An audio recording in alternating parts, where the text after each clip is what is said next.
Good morning student. आज हम genetic subject में जीन थेरेपी के बारे में डिस्कस करने वाले हैं।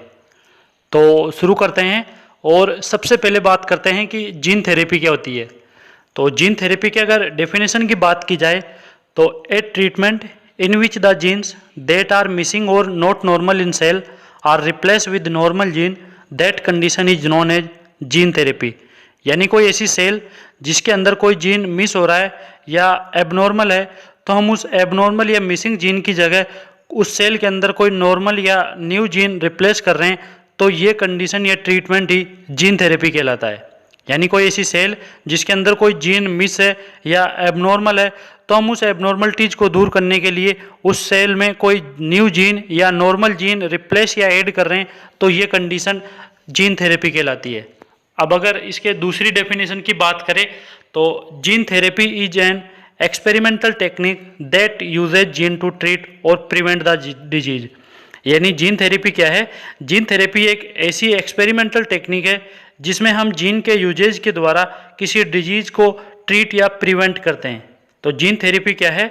जीन थेरेपी एक ऐसी एक्सपेरिमेंटल टेक्निक है जिसमें जीन के यूजेज के द्वारा किसी डिजीज को ट्रीट या प्रिवेंट किया जाता है। तो ये तो बात हुई इसके डेफिनेशन की। अब बात करते हैं जीन थेरेपी के हिस्ट्री के बारे में। तो जीन थेरेपी के हिस्ट्री के अगर फर्स्ट पॉइंट की बात करें तो इन 1960 जीन थेरेपी इंट्रोड्यूस, यानी कि सबसे पहले जीन थेरेपी 1960 के अंदर इंट्रोड्यूस हुई थी। अब अगर इसके प्रयोग की बात करें कि जीन थेरेपी सबसे पहले प्रयोग में कब लाई गई थी, तो अगले पॉइंट की अगर बात करें, the first approved gene therapy clinically research by Williams French Anderson and Bliss in 14 September 1990. A 4-year girls Ashanti De Silva in a deficiency of ADA।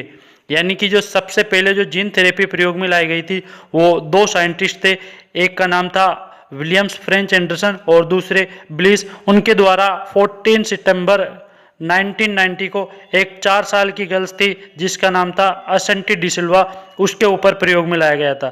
और उस गर्ल्स को डेफिशिएंसी थी किसकी? एडीए, यानी कि एडिनोसिन डीएमाइनेज की, जो कि एक इम्यूनो डेफिशिएंसी होती है। तो विलियम्स फ्रेंच एंडरसन और ब्लिस के द्वारा 1990 में असंटी डिसिल्वा के ऊपर सबसे पहले जीन थेरेपी प्रयोग में लाई गई थी और उस गर्ल्स को एडीए यानी एडिनोसिन डीएमाइनेज की डेफिशिएंसी थी, जो कि इम्यूनो डेफिशिएंसी होती है। अब अगर अगले पॉइंट की बात करें तो in 2002 sickle cell disease treated by gene therapy, यानी कि 2002 में सिकल सेल डिजीज भी जीन थेरेपी के द्वारा ट्रीट की गई थी। तो ये तो बात हुई इसके हिस्ट्री के बारे में। अब बात करते हैं कि ऐसी कौन कौन सी डिजीज हैं जिनके लिए हम जीन थेरेपी इंट्रोड्यूस कर सकते हैं। तो अगर डिजीज की बात करें, फर्स्ट डिजीज कैंसर, दूसरी अगर डिजीज की बात करें तो डायबिटीज मेलाइटस, तीसरे डिजीज की अगर बात करें तो डिफेक्टिव जीन आइडेंटिफाई, यानी कि हमने जो इन्वेस्टिगेशन की है उसमें किसी सेल के अंदर जीन जो है वो डिफेक्टिव पाए गए, उनकी कमी पाई गई, तो उस कंडीशन में हम जीन थेरेपी इंट्रोड्यूस कर सकते हैं। अगली अगर डिजीज की बात करें तो हर डिजीज के अंदर भी हम जीन थेरेपी के द्वारा उसको ट्रीट कर सकते हैं। अगली अगर डिजीज की बात करें हीमोफीलिया एक ब्लड से संबंधित डिजीज होती है, तो उस कंडीशन में भी हम उसको जीन थेरेपी के द्वारा ट्रीट कर सकते हैं। अगली डिजीज की अगर बात करें तो एड्स वाली कंडीशन में भी हम जीन थेरेपी इंट्रोड्यूस कर सकते हैं। तो ये तो बात हुई डिजीज के बारे में। अब बात करते हैं टाइप्स के बारे में कि जीन थेरेपी कितने टाइप्स की होती है। तो जीन थेरेपी 2 टाइप्स की होती है, एक होती है सोमेटिक जीन थेरेपी और दूसरी होती है जर्म लाइन जीन थेरेपी। यानी कि सोमेटिक जीन थेरेपी किसे कहते हैं? सोमेटिक जीन थेरेपी यानी हम किसी सोमेटिक सेल के अंदर जीन रिप्लेस कर रहे हैं। सोमेटिक सेल के अंदर अगर जीन रिप्लेस कर रहे हैं तो वो कंडीशन सोमेटिक जीन थेरेपी कहलाती है। तो सोमेटिक सेल कौन सी होती है? यानी कि जो भी बड़ी सेल होती है, जो भी मल्टी सेल होती है, वो सारी सोमेटिक सेल होती है। जितनी भी मल्टी सेलुलर सेल होती हैं या जितनी भी बड़े ऑर्गन में जो सेल पाई जाती हैं वो सोमेटिक सेल होती हैं। कौन कौन सी सेल को छोड़कर, जो गेमेट्स वाली सेल है उनको छोड़कर बाकी की जो भी सेल होती हैं वो सोमेटिक सेल होती हैं। तो अगर हम उन सोमेटिक सेल के अंदर कोई जीन रिप्लेस या ऐड कर रहे हैं तो वो थेरेपी कौन सी कहलाती है? वो थेरेपी सोमेटिक जीन थेरेपी कहलाती है। अब बात करें अगर जर्म लाइन की, यानी अगर हम गेमेट सेल, स्पर्म और ओवम वाली सेल के अंदर अगर जीन इंट्रोड्यूस कर रहे हैं, ऐड कर रहे हैं, तो वो थेरेपी कौन सी कहलाती है? वो जर्म लाइन जीन थेरेपी कहलाती है। तो तो स्पर्म और ओवम की सेल के अंदर अगर हम कोई जीन रिप्लेस कर रहे हैं तो वो जर्म लाइन जीन थेरेपी कहलाती है। अब अगर सोमेटिक जीन थेरेपी की बात की जाए तो somatic gene therapy is the transfer of gene into the somatic cell of the patient, यानी कि हम जो पेशेंट है उसकी सोमेटिक सेल के अंदर अगर जीन ट्रांसफर कर रहे हैं तो वो सोमेटिक जीन थेरेपी कहलाता है। अगर इसके एग्जाम्पल की बात करें तो सेल ऑफ बोन मेरो, यानी कि जो बोन मेरो की जो सेल होती है वो सोमेटिक सेल होती हैं। तो ये तो बात हुई सोमेटिक जीन थेरेपी के डेफिनेशन की। अब बात करते हैं सोमेटिक जीन थेरेपी के टाइप्स के बारे में। तो सोमेटिक जीन थेरेपी फिर से 2 टाइप्स की होती है। कौन कौन सी? एक होती है एक्स विवो और दूसरी होती है इन विवो। तो सोमेटिक जीन थेरेपी कितने टाइप्स की होती है? सोमेटिक जीन थेरेपी फिर से 2 टाइप्स की होती है।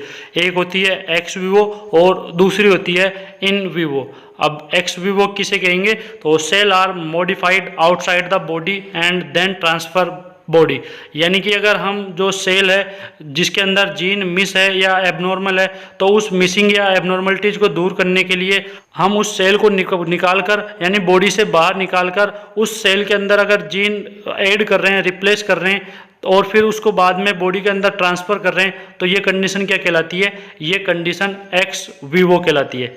यानी कि उस सेल को बॉडी से बाहर निकाल कर फिर उस सेल के अंदर अगर हम जीन ऐड कर रहे हैं या रिप्लेस कर रहे हैं तब जाकर उस सेल को दोबारा पेशेंट की बॉडी के अंदर ट्रांसफ़र कर रहे हैं तो ये कंडीशन एक्स विवो कहलाती है।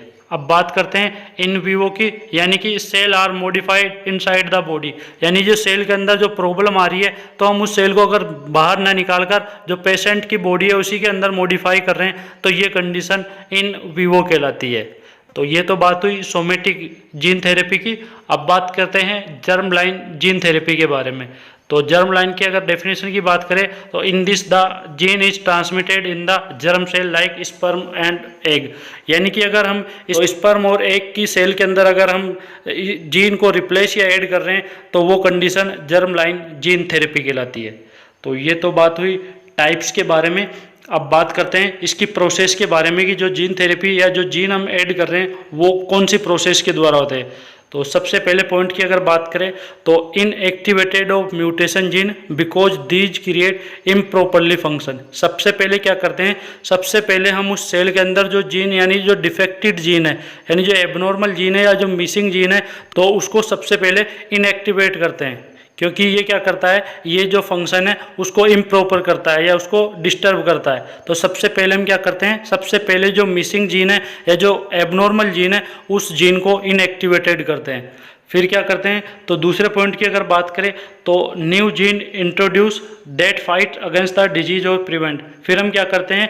फिर जो न्यू जीन है या जो नॉर्मल जीन है उसको इंट्रोड्यूस करते हैं उस सेल के अंदर। वो क्या करता है? वो उस डिजीज के अगेंस्ट फाइट करता है या उससे प्रिवेंट करता है। अगर अगले पॉइंट की बात करें, in this process vector are required viral and non viral vector use, यानी कि हम जो जीन ऐड कर रहे हैं जो सेल के अंदर तो वो किसके द्वारा करते हैं? वो वेक्टर के द्वारा करते हैं। अब वेक्टर में कौन कौन आते हैं? या तो हम वायरल वेक्टर के द्वारा कर सकते हैं या नॉन वायरल वेक्टर के द्वारा हम उस जीन को सेल के अंदर ऐड कर सकते हैं। तो ये तो बात हुई इसके प्रोसेस की। अब बात करते हैं एडवांटेज के बारे में कि जीन थेरेपी से क्या क्या एडवांटेज है। तो अगर फर्स्ट पॉइंट की बात करें तो eliminate and prevent heredity disease, यानी कि जो हेरिडिटी डिजीज है उनको हम एलिमिनेट कर सकते हैं और उनसे हम प्रिवेंट कर सकते हैं जीन थेरेपी के द्वारा। दूसरे अगर पॉइंट की बात करें तो it help to eliminate disease from future generation, यानी कि हम फ्यूचर जनरेशन के अंदर जो भी जीन से संबंधित प्रॉब्लम आने वाली है उनको जीन थेरेपी के द्वारा हम एलिमिनेट कर सकते हैं, जैसे कि हम जर्म लाइन के अंदर कर रहे थे। यानी कि जो स्पर्म और ओवम वाली सेल है उसी में ही हम क्या कर रहे थे? उसी के अंदर जो डिस्टर्बेंस है या एबनॉर्मलिटीज है उसी टाइम पे उसको दूर कर रहे थे। तो इस टेक्निक के द्वारा हम जो फ्यूचर जनरेशन है उसको हम उन डिजीज से बचा सकते हैं। अगले अगर एडवांटेज की बात करें तो by this therapy possible to cure the heart disease और एड्स और कैंसर, यानी कि जीन थेरेपी के द्वारा हम और कौन कौन से डिजीज की केयर कर सकते हैं? तो हार्ट, एड्स और कैंसर डिजीज को भी हम इसके द्वारा क्योर कर सकते हैं। तो एडवांटेज के साथ ही आपका जो जीन थेरेपी टॉपिक है वो कंप्लीट हुआ। Thank you student.